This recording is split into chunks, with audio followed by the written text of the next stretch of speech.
For months, fans have known that the next entry in the Marvel Cinematic Universe, the Echo series, was going to be an absolute nightmare. Not just because of the declining quality of the MCU over the past few years, but specifically when it came to this series, we had so many reports that Kevin Feige was desperately trying to do anything he could to cancel this entire thing, but they couldn't because they virtue signaled so hard. They spoke out so much about representation and how important it was specifically in this show, and they know they have a pile of shit on their hands, so much so that instead of the weekly releases, they decided to put all 5 episodes out at one time, not just on Disney Plus, but also over on Hulu to desperately try to get the most eyes on it. And they don't want people talking about it before it actually gets released either.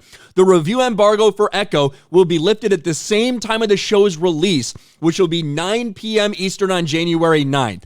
That is basically unheard of. You know, even if it's a 24-hour review embargo, that usually means that they don't have much faith in it. The fact that you're not actually going to see reviews of this until it actually is out is wild, and it's an indication that Marvel knows this is a massive pile of shit. Nevertheless, they've been out there promoting the hell out of it, desperately trying to get people to come watch this thing, not necessarily because of this character, but because of everything else, because of Daredevil, because of Kingpin, because representation is so important to us. And even when they put out the Daredevil clip, they get roasted. We talked about that. We broke down that little fight that they put out.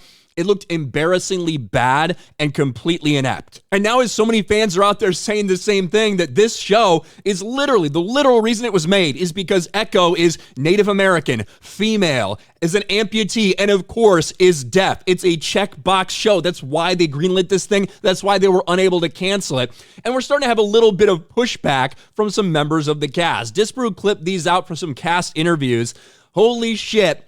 It's perfect. Listen to this. Oh, it's not about representation. It's just so happens to be check, check, check, check, check. I think so many people feel like this project might be checking boxes in some way, but it's a great story first and foremost that happens to center around an Indigenous Choctaw community and around a deaf Indigenous protagonist.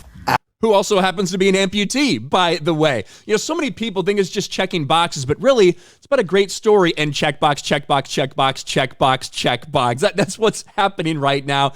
And now listen to this. I can't wait to get more into how privileged I am because I can hear everything. What did you guys learn about yourselves through playing Henry and Bonnie? I think what I learned about myself portraying this was that I have a lot of hearing privilege, being somebody who walks around the world as a hearing person.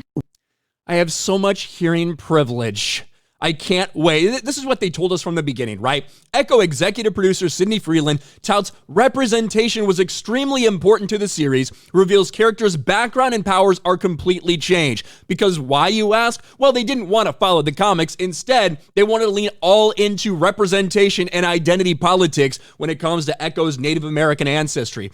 I wonder why it could be the case that Sidney Freeland, the person right here who is self-described as a Native American and transgender filmmaker, I wonder why they would want to change Echo's powers and just go into something completely different than we saw in the comics. The entire reason this show exists is to check boxes. And with a lot of the marketing, you're seeing them lean heavy into Daredevil, heavy into Kingpin, to desperately get people to care about this show that they know is bad, that they wanted to cancel, but were unable to do so. You could tell when they said we're going to drop the entire thing, not do a weekly release, nothing like that, because they don't want people talking about it for that long. They know it's going to be bad. Review embargo's not until the minute that it actually releases, and they're hoping it gets shit on for like a week and people forget about it. That's kind of what their goal seems to be when it comes to the Echo series. Certainly a lot of people interested to see what the reaction is when it actually does come out. Let me know your thoughts about all this in the comment section below. All in on identity politics and representation, despite them saying we're not trying to check boxes. Smash a like button, subscribe to the channel, ring the bell for notifications, share this video out there, and I'll talk to you later.